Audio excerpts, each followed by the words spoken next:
Hey there, in this video we're going to show you the easiest way to hide the caller ID on your iPhone. Privacy is important and hiding your caller ID gives you an extra layer of protection when making phone calls, so let's dive right in. For this tutorial we're using the iOS 15 on the iPhone. If you see your phone is different, you may need to upgrade your iOS. So the first thing we need to do is locate the settings application. This is the grey icon where it looks like a cog. So let's tap into that.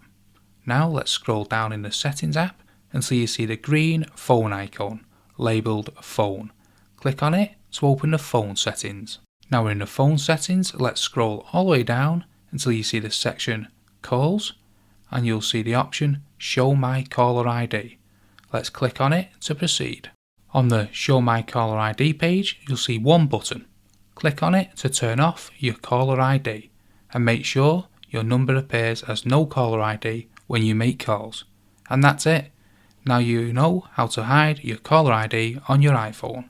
Thanks for watching and don't forget to subscribe to our channel for more useful tips and tutorials. And thanks for watching.